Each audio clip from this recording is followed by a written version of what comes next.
Sa kamakailang pagbisita ni Kim Chiu sa It's Showtime, nagbigay siya ng mga pahayag na nagbigay diin sa kanyang karanasan bilang artista at sa kanyang mga personal na emosyon. Sa backstage ng naturang programa, nauna siyang tinanong ng mga press kung ano ang tingin niya sa kanyang sarili at kung ano ang nag-uugnay sa kanya sa iba't ibang artista ng kasalukuyang panahon. Ayon kay Kim Chiu, isang malaking pagkakaiba ang kanyang determinasyon na magampanan ng buong husay ang kanyang mga papel at magbigay ligaya sa kanyang mga tagahanga. Sa kanyang mga taon sa industriya ng showbiz, napatunayan niya ang kanyang dedikasyon at pagmamahal sa propesyon na ito. Hindi lamang siya isang artista, kundi isang personalidad na hinahangaan dahil sa kanyang matatag na prinsipyo at hangarin na mapasaya ang mga tao sa pamamagitan ng kanyang trabaho. Naging usap-usapan din sa naturang pagkakataon ng kanyang tambalan kay Paolo Avellino, isang kapwa-artista na hindi lang basta katrabaho kundi naging malapit na kaibigan din. Nang mag-viral ang mga larawan ni Paolo Avellino kamakailan, kung saan ipinakita ang kanyang mukha noong 2007 at kumpara dito ang 2024, napansin ni Kim Chiu ang hindi pagtanda ng aktor. Ito ay nagpabuhay ng samot-saring reaksyon mula sa mga netizens at isa na rito ang pagkilig ng aktres.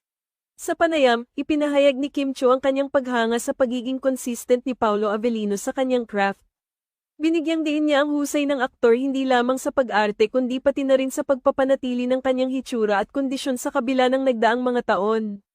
Ipinakita ni Paolo Avellino na hindi lamang ang kanyang talento sa pagganap ang patuloy na pinahahalagahan kundi pati na rin ang kanyang dedikasyon sa pag-aalaga sa kanyang sarili.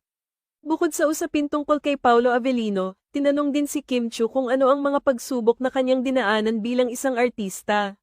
Sa kanyang pagtugon, ibinahagi niya ang mga pagkakataong nagpabago sa kanyang pananaw sa showbiz. Malaki ang pasasalamat niya sa mga oportunidad na ibinibigay sa kanya upang patuloy na mapabuti ang kanyang kakayahan at magbigay inspirasyon sa kanyang mga tagahanga.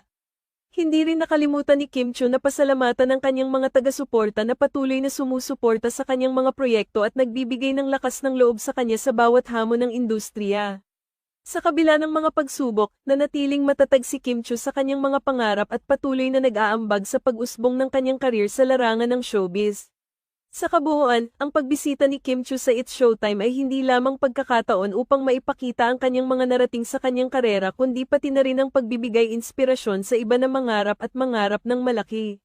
Sa bawat salita at kilos niya, ipinapakita ni Kim Chiu ang halaga ng determinasyon, dedikasyon, at pagmamahal sa trabaho na nagbibigay diin sa kanyang tagumpay sa larangan ng showbiz. Ano ang sa inyo sa balitang ito?